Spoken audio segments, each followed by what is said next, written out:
Hi, Chris Arbutine here from downtown Largo, Florida in Pinellas County at our brick and mortar store where we buy, sell, we appraise, we do it all.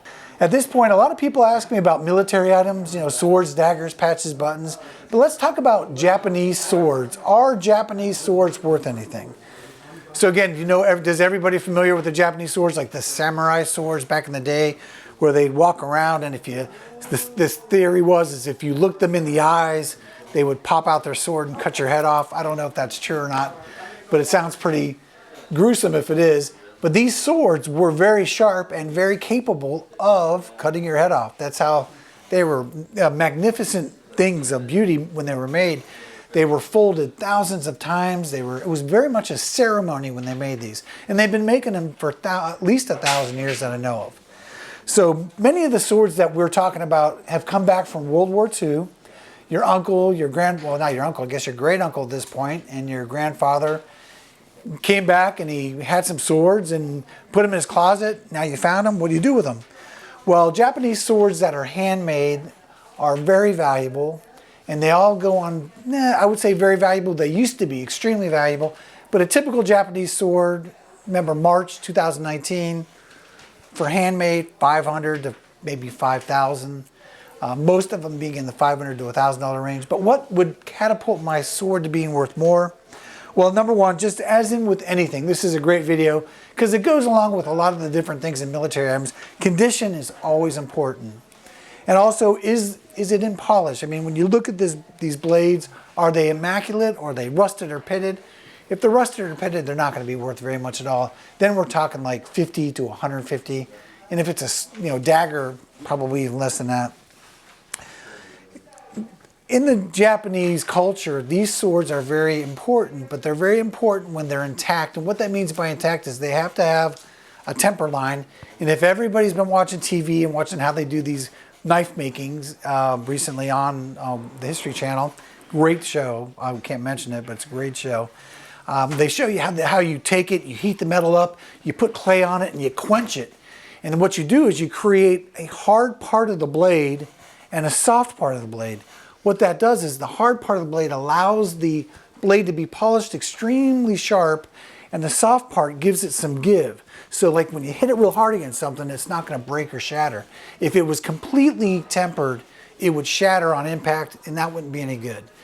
So basically, the problem with having these is a lot of these Japanese swords have what they call kizu. That's a Japanese term for a crack that goes straight down.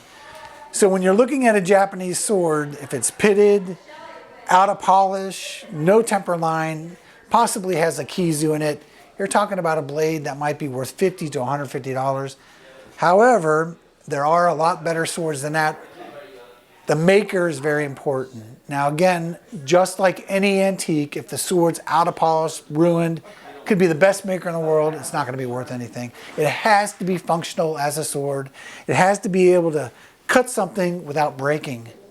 So with that being said, what are some of the additional things that make a sword better? Who signed it? Who made it, of course?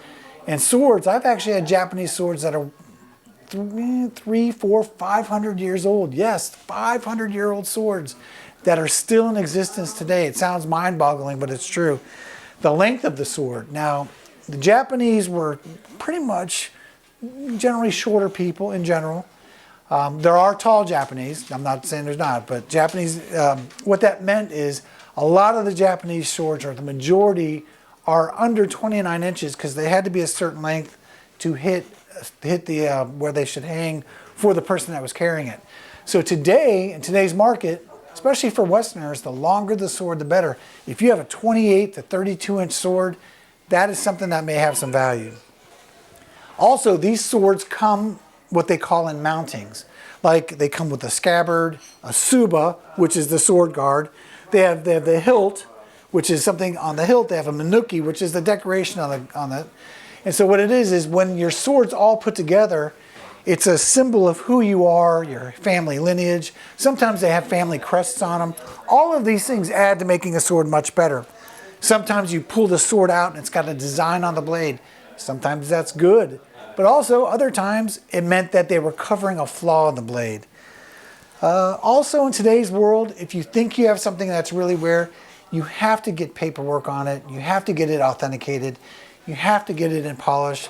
Unfortunately, that process can cost anywhere from $2,000 to $5,000. And again, if your sword's worth $5,000, do you want to spend $5,000 to get all these credentials? Doesn't seem like it'd really be worth it.